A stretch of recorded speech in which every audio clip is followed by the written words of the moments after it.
pengikutnya mendapatkan hidup kekal, sementara Yesusnya sendiri sholat, sujud. Itu gimana itu, Bang? Oke, abang mengatakan bahwa Yesus sujud dan sholat Ya. dan Yesus juga sempat berdiri, cara tangannya seperti yang dilakukan Muslim ya. Iya, mengangkat kedua tangan lalu maju ke depan, mengangkat kedua tangan lalu sujud. Menghadap ke langit. Ya, Tapi mengadakan tangan ke langit. Tapi abang Yohanes tahu nggak 17. waktu di Taman Getsemani Yesus cara berlari gimana waktu dia mau ditangkap? Yang jelas Yesus ketika menteorikan dan mempraktekkan adalah dia maju ke depan lalu mengangkat tangan dan bersujud dan berdoa bersungguh-sungguh kepada yang sanggup menyelamatkannya dari maut. Nah, sekarang apa hubungannya ke gereja coba? Karena Yesus hidup kekal. Oke. Oke, sepakat kita. Artinya yang mengikuti perkataan-perkataan Yesus akan memperoleh hidup kekal. Nah, Oke, sekarang ya, permasalahannya apa hubungannya, kenapa justru kalian ke gereja? Itu loh yang jadi masalah. Oke, ada ayatnya bang, bang Bima. Ayatnya mengatakan Ya, silakan. bahwa di atas batu karang ini didirikan gerejaku. Ya, itu untuk Petrus kan? Di Petrus, Petrus. Ya, Petrus. Oke, pelanjut tongkat estafet pengajaran Yesus itu Petrus. Ingat, di dalam Galatia 2 nomor 8, Paulus mengatakan Petrus diutus kepada orang-orang yang bersunat. Berarti gereja yang dibangun Petrus atau rumah ibadah yang dibangun Petrus itu adalah bait suci, bukan gereja. Karena yang harus masuk ke sana adalah orang yang sudah bersunat. Dan sedangkan rumah atau gedung yang dimasuki oleh orang yang tidak bersunat itu adalah najis. Haram hukumnya kemudian. Baca di Yehezkiel 44 nomor 2, nomor 6, nomor 7, nomor 8. Marah kali Tuhan ketika orang tidak bersunat masuk ke dalam bait suci, itu nggak boleh. Nah, apa hubungannya Yesus hidup kekal? Kenapa justru ke gereja?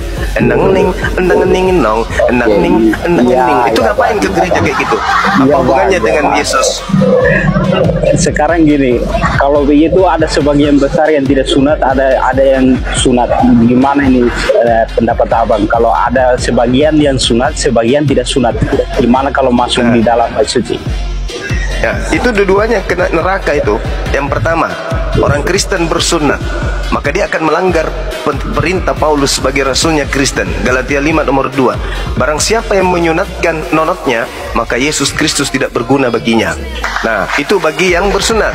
Bagi yang tidak bersunat, Kejadian 17 nomor 14. Barang siapa yang tidak bersunat, maka bunuhlah dia, karena dia sudah membatalkan perjanjian kekalku. Jadi serba salah. Yang mana Anda ingin ikuti? Perintah Tuhannya Yahudi atau perintah Paulus? Kalau Anda ikuti perintah Paulus, jangan bersunat. Kalau Anda sudah terlanjur bersunat, Anda cari paha ayam, sambung kulup Anda. Nah, saya tidak menjamin 3 bulan ke depan tumbuh bulu ayam. Kan gitu. Ya, Nah, kalau Anda mengikuti Tuhannya Yahudi, silakan Anda sunat. Tinggal dipilih. Ya, saya akui apa yang abang narasikan itu kebenaran. Tapi betul.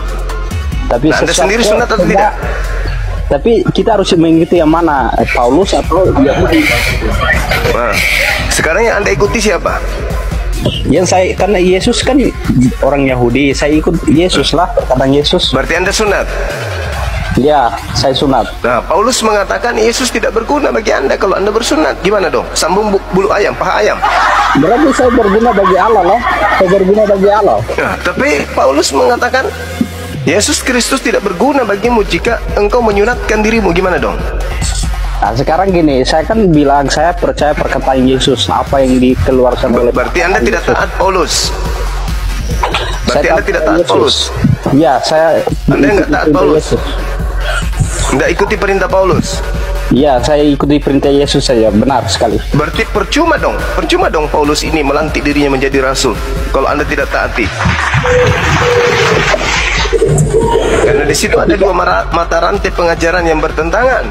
Yesus mengajarkan sunat, Paulus mengatakan jangan sunat. Gimana dong? Nah, Ya, kalau saya Anda ikuti. Kalau Anda sudah membatalkan ajaran Paulus, maka Kristen gulung tikar. Karena Kristen itu berdiri di atas fondasi pengajaran Paulus, bukan berdiri di atas fondasi pengajaran Yesus. Kalau jika saya berdiri di atas fondasinya pengajaran Yesus, gimana bang? Coba. Nah, kalau Anda masuk ke dalam pengajaran Yesus,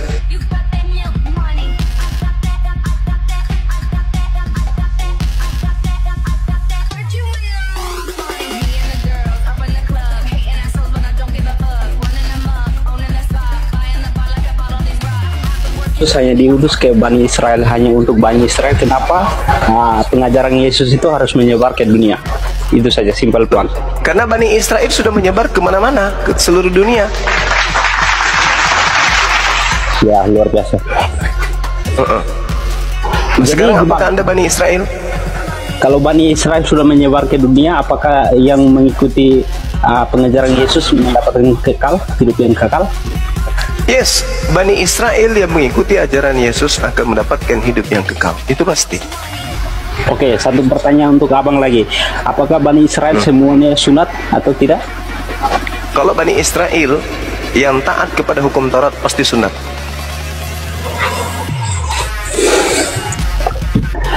Jadi gimana nih, kalau yang sunat yang benar atau yang tidak sunat? Semua tadi Abang mengatakan serba salah. Kalau orang Yahudi harus sunat, wajib. Karena itu adalah perintah Tuhan untuk kakek mereka dan turunan mereka secara turun-temurun sebagai perjanjian kekal. Kejadian 17 nomor 14. Kalau menurut tradisi Yahudi atau menurut kitab Yahudi, Bang? Itu karena sudah dilakukan secara turun-temurun, maka dia menjadi tradisi, menjadi budaya. Oke, siap.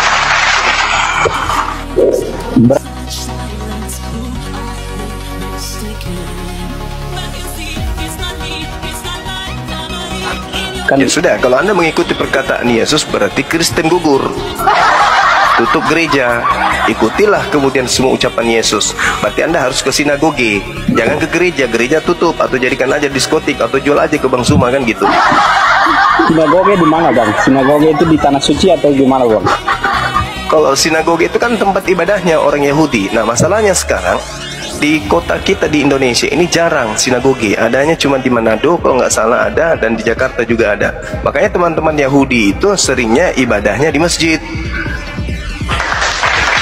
Mereka kalau lagi mau tefila, mau ibadah, kemudian mereka tidak menemukan masjid, sinagoge, bait suci atau bait Allah, mereka mencari masjid. Karena menurut mereka masjid itu adalah tempat memuji Tuhannya Abraham, Ishak dan Yakub.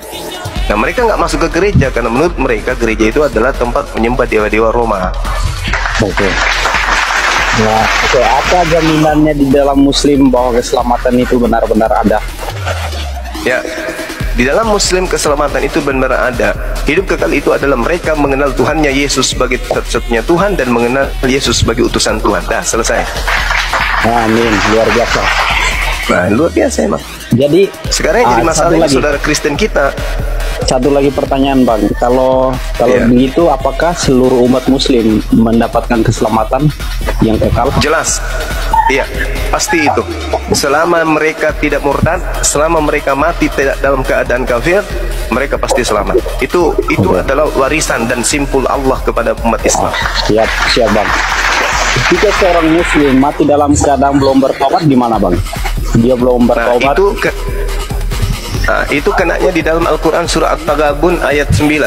Siapapun orang-orang yang beriman kepada Allah dan beramal saleh, maka Allah akan hapuskan segala dosa-dosanya kemudian dan memasukkan ke dalam surga. Yauma yajma'ukum liyaumil jam'i dzalika yaumut taghabun wa may yu'min billahi wa ya'mal shalihan yukaffir anhu sayyi'ati wa yudkhilhu jannatin tajri min tahtiha al-anhar khalidina fiha abada.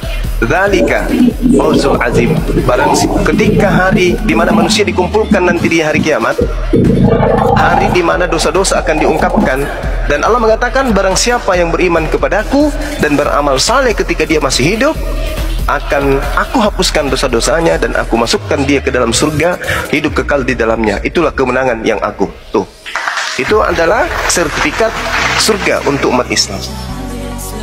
Dan itu tidak ditemukan di ajaran Kristen. Tidak ada yang kayak gitu-gitu.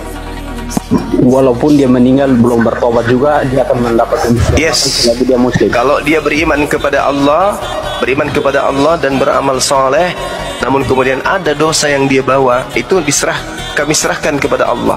Tapi Allah bukanlah seorang politikus. Allah itu pencipta alam semesta yang ketika Allah berfirman atau berkata, maka janjinya itu adalah hak, janjinya itu pasti betul. janji itu pasti benar.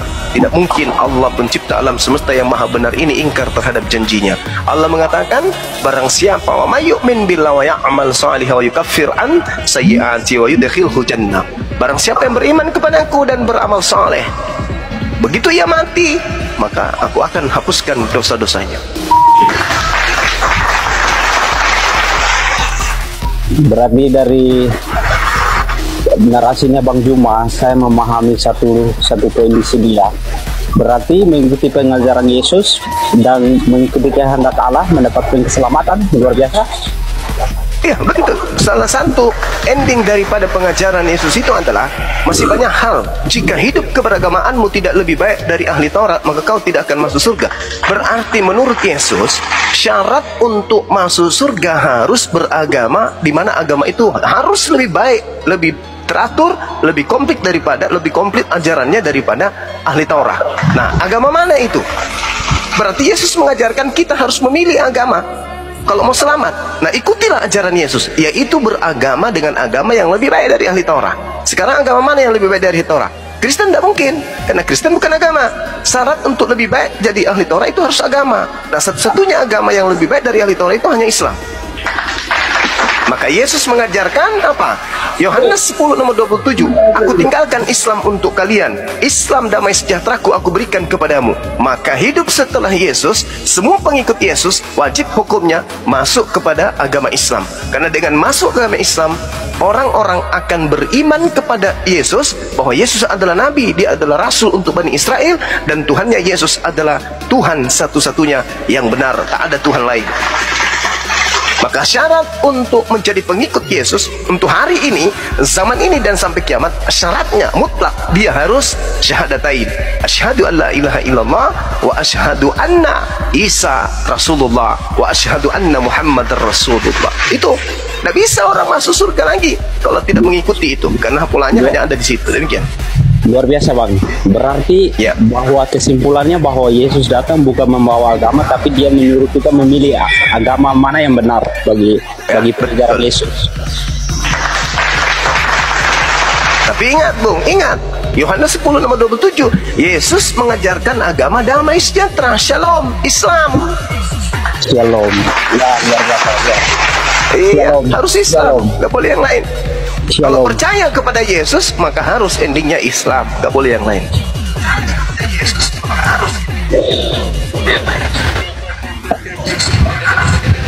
Ya benar juga apa yang Bang katakan, karena kalau harus benar Bang, harus benar. Kita nggak boleh asal-asalan, wajib mutlak benar, nggak boleh tidak. Harus benar, karena kita bukan penyesat. Kita kasih kepada orang Kristen sehingga kita hadir untuk mengajarkan ini loh. Kalau ingin menjadi pengikut Yesus yang setia, masuk Islam. Gak ada di luar Islam, gak ada. Pengikut Yesus, Yahudi nggak mungkin. Yahudi adalah kelompok yang menghina Yesus, menghujat Yesus, menistakan Yesus. Kristen hanyalah penumpang yang membawa-bawa nama Yesus untuk melegalkan ajaran Roma Yunani kuno, yaitu menyembah kepada dewa-dewa. Sehingga di Kristen ada muncul Trinitas, Bapa, Anak, Roh. Itu adalah ajaran leluhur dari Romawi. Tapi kalau di Islam, la ilaha illallah, Yesus Rasulullah, itu mutlak, tak boleh tidak. Sementara Yesus dalam Yohanes 17 nomor 3, hidup kekal bisa kalian peroleh, yaitu dengan apa? Dengan mengimani, mengenal Tuhan yang mengutusku satu-satunya Tuhan, dan mengenalku sebagai utusan Tuhan. La ilaha illallah, Yesus Rasulullah. Itu adalah gaungan iman umat Islam. Gak boleh keluar dari konsep itu, gak boleh. Makanya ketika orang Kristen itu ngotot, kami katakan yang kalian sembah itu adalah Yesus palsu, Yesus bintang timur, yang ngaku-ngaku sebagai Yesus anak Daud, sebagai bintang timur, bintang gilang gemilang yang datang di Pulau Patmos. Dan itu bukan Nabi kami, itu bukan Nabi Isa, itu bukan Yesus Kristus yang datang kepada Bani Israel, bukan. Tapi itu adalah Mesias palsu yang Yesus nubuatkan akan datang, Yesus palsu yang akan mengaku sebagai aku dan menyesatkan banyak orang. Nah, itulah yang kalian ikuti. Sedangkan Yesus aslinya itu adalah Muslim. Masih ada titisan ajarannya Paulus yang mengatakan Yesus itu Muslim. Contoh di Ibrani 5. Di Ibrani 5 nomor 7. Sorry, itu bukan ajaran Paulus, tapi itu adalah kitab Ibrani. Itu tidak diketahui siapa penulisnya sampai hari ini. Ibrani 5 nomor 7 menerangkan Yesus adalah anak yang soleh. Berarti dia Muslim.